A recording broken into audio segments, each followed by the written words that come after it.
Hello everyone, Treecks here. And welcome back to Spyro the Dragon. And this guy is a coward, by the way. I'm not sure if you've noticed, but he's also stupid enough not to run away, because he's clearly afraid of me. And yet, he refuses to run away when I'm standing right beside him. But anyway, welcome to part 3 of Spyro the Dragon. With that I don't mean that we're playing Spyro Year of the Dragon right now. We're still playing Spyro the Dragon, the first game. After yesterday's episode we actually took care of the first 2 regular stages here in the first hub world, Artisans. So today we are going to continue, because there's obviously more than just 2 stages. You can kill the enemies for some extra lives if you want to. Do need to collect a lot of these crystals, as you can see. It's not a matter of 1 or 2 of these crystals in order to receive an extra life, but still. Eventually you'll get one if you fill out your entire little circle. Let's in the meantime head into Town Square, the next stage that we're going to do. I'm not too sure if we're going to reach the end of the Artisans world today, but I will try. Town Square actually being the 3rd level on the list. 400 gems in our pocket.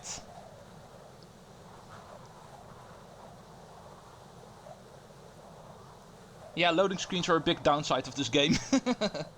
I'm not sure if any other consoles actually have faster loading times, but I don't think so actually. So, here we are. Let's see what we need to do. Here's our map. And let's in the meantime also take a look at our stats. 200 gems, 4 dragons and 1 dragon egg to look out for. Skill points. Yeah, there's indeed one. All bulls stuck. And that sounds like something I don't want to say 10 times fast.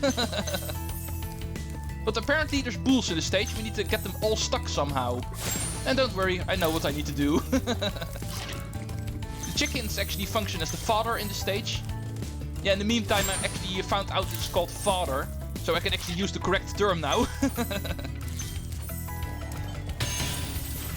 But anyway, here we find the next dragon. Let's go talk to him. Nils. Welcome to Town Square, Spyro. Begin exploring by gliding to that area with the bulls. Use the right stick to get a good look.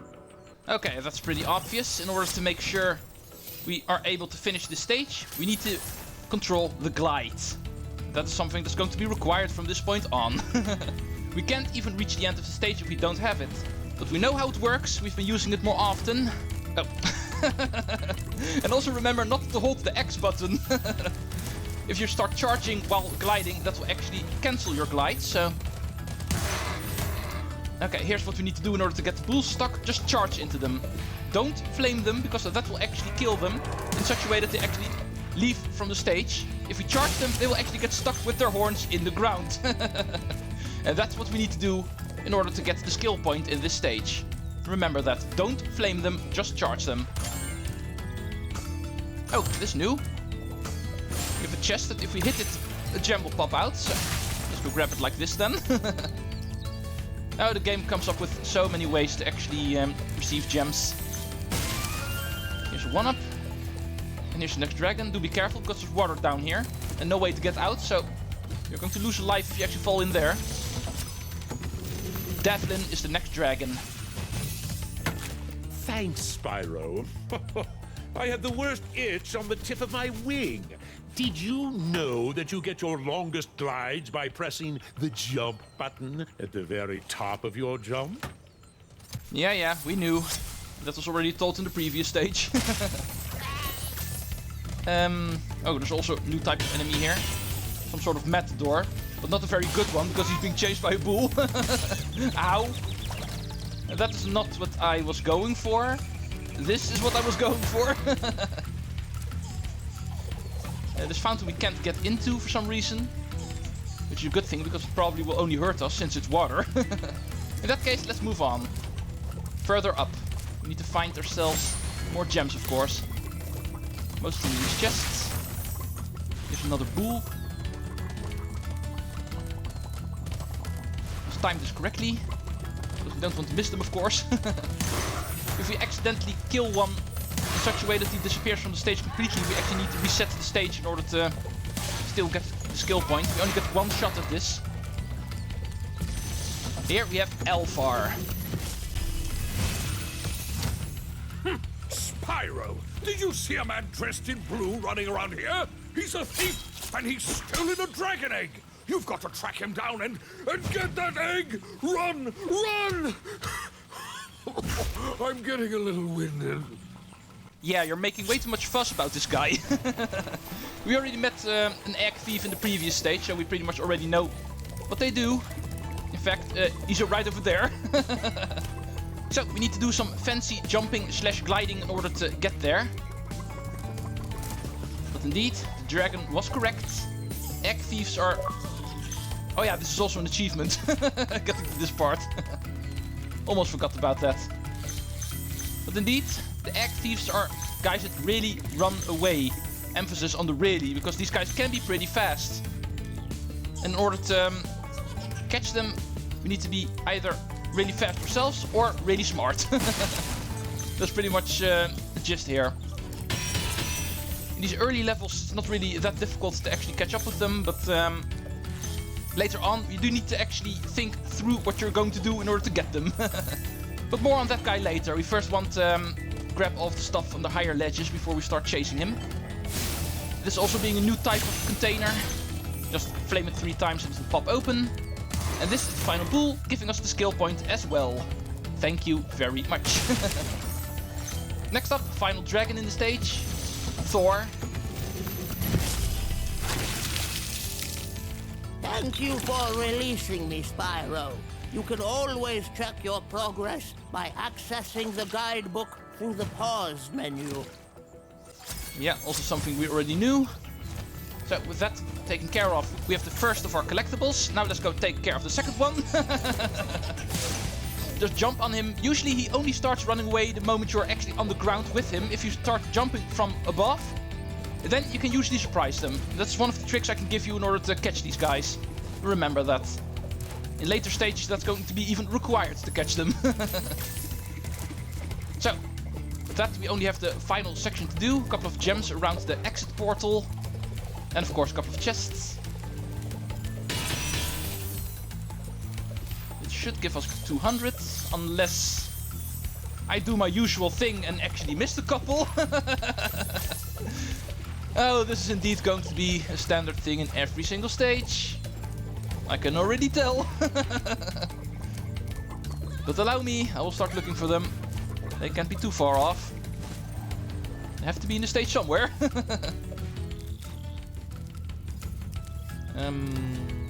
Oh. How the hell did I not see that? I can imagine actually missing a gem that's lying in the grass somewhere.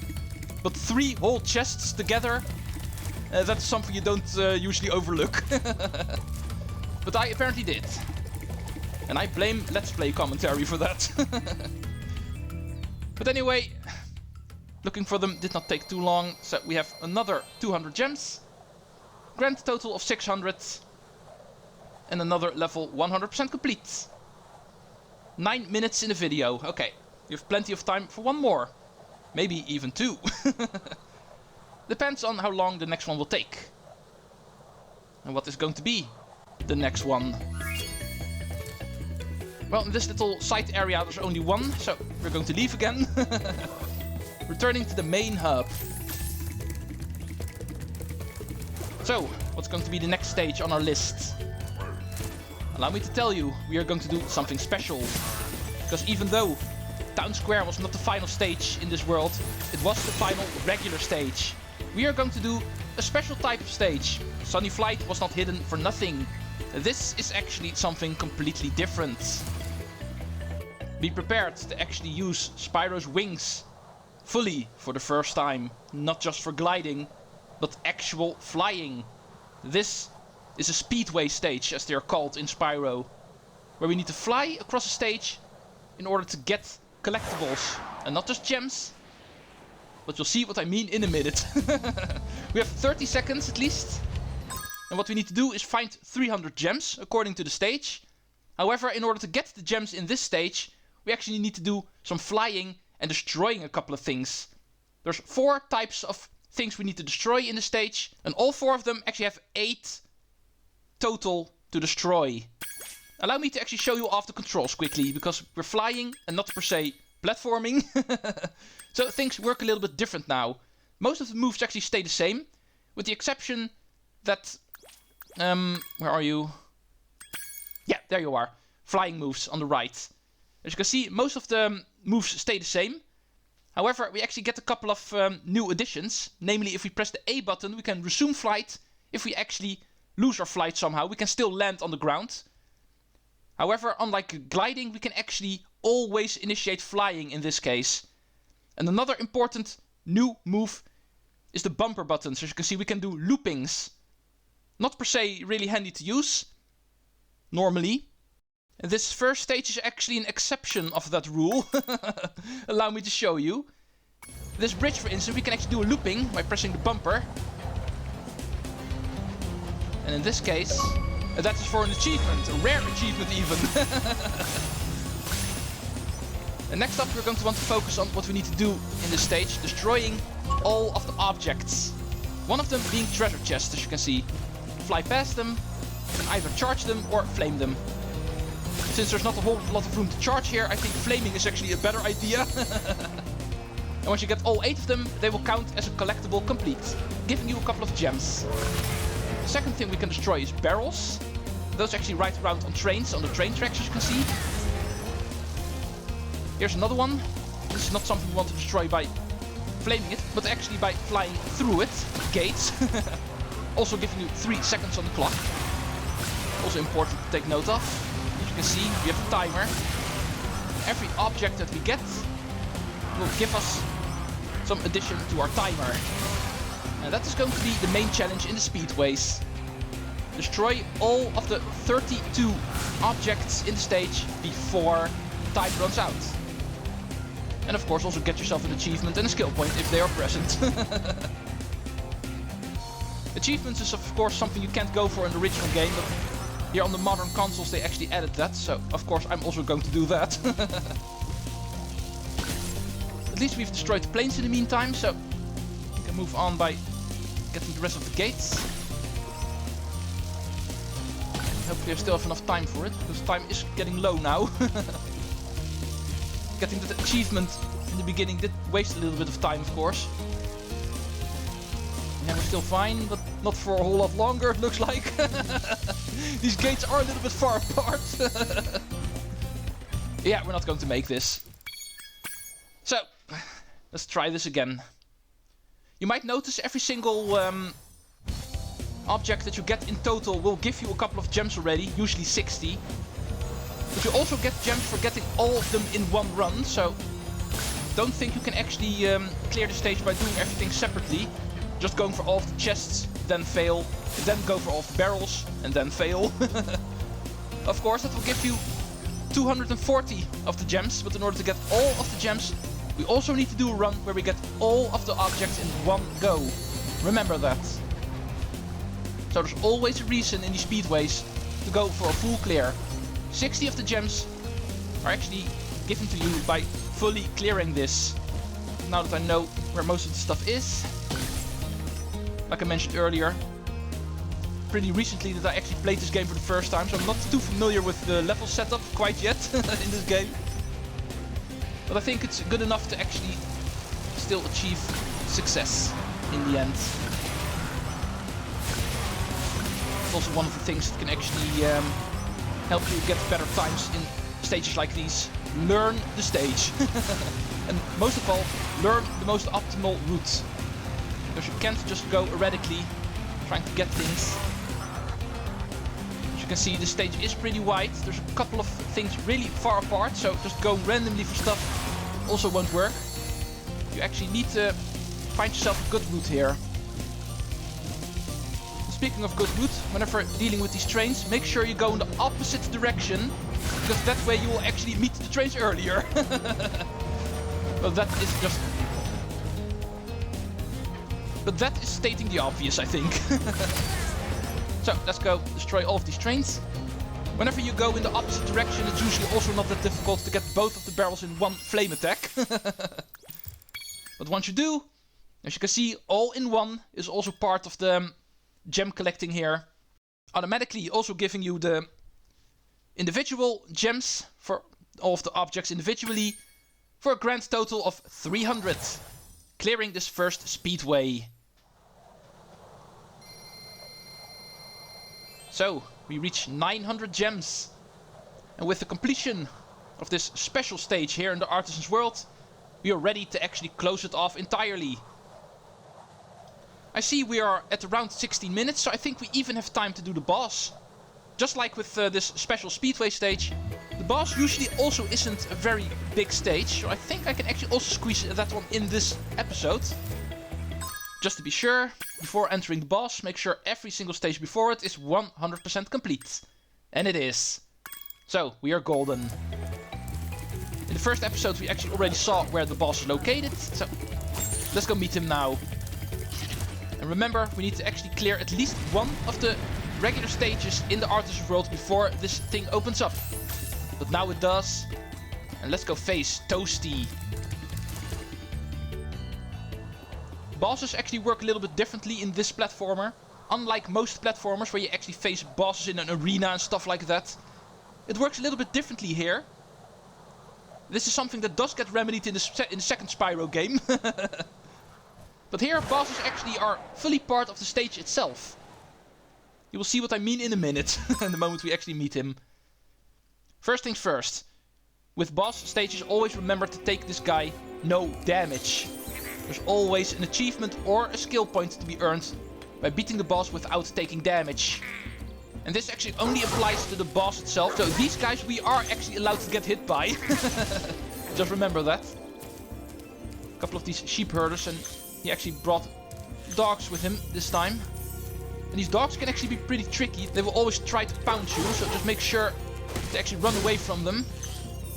Because otherwise you can get hurt pretty badly here. Safe to say, the first time I actually played this stage I got hit by these dogs quite a lot. It's probably the first real tricky enemy this game actually has to offer. Because of their quick charging. Just remember to actually lure them in by hitting them quickly, then move away quickly, and then go in for the second hit, taking them out. The sheep herders are definitely a way easier enemy to deal with. That's obvious. No, come on. Hey, don't you swing your stick at me. Okay, there we go. I'd like to ignore these guys if I could, but all of them actually drop gems, so I actually can't do that. Yeah, this is going way better than last time, when I actually played this game for the first time. Now that I know how to take care of these guys. Okay, there's nothing more in this room, so let's go to the side room quickly. Obviously there's a lot of gems here to get. Bye!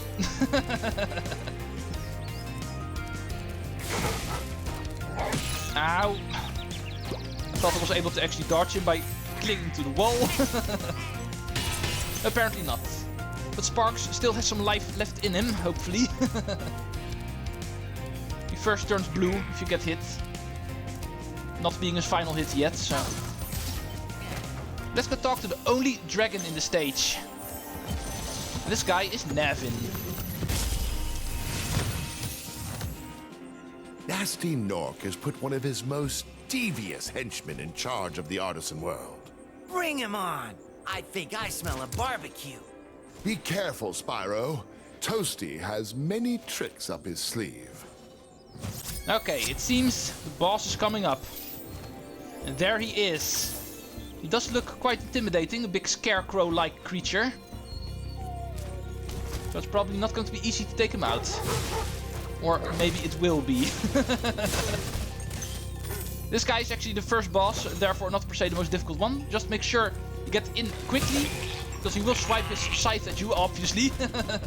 Just make sure to hit him before he gets a chance to actually swing at you. And then he will open up the next room. Pretty much the same thing will happen. Okay, nothing in here. Hey, what is that I see there? I smell a hoax. Indeed. So, you think you're funny, running around on stilts and dressing up like a scarecrow. However, even though we reveal him as just a simple sheep, thinking he's a tough guy, we still need to take out the sheep as well for the final hit. And if he was not able to hit you, you will receive an achievement, not getting hit by the boss. And the final room will open up with the exit portal and the final couple of gems. 100% level complete and 100% hub world complete. Remember this. This is how bosses work here in Spyro the Dragon. This guy, of course, being ridiculously easy because he was the first one. But this is what you can expect when it comes to bosses. Not per se one arena and just learn his pattern and hit him enough times until he's out. Here in Spyro the Dragon, the bosses are actually part of the level itself. Which is also a pretty interesting look on things if you consider it. But anyway, this was the first world of Spyro the Dragon. 100% complete, both the hub world and all of the stages individually. So, next time our goal is actually moving on to the second world. Of course, there is a lot more. And we already know how we need to actually get there. The balloon guy can take us to the next world. Thank you all for watching and see you then. Treecks out.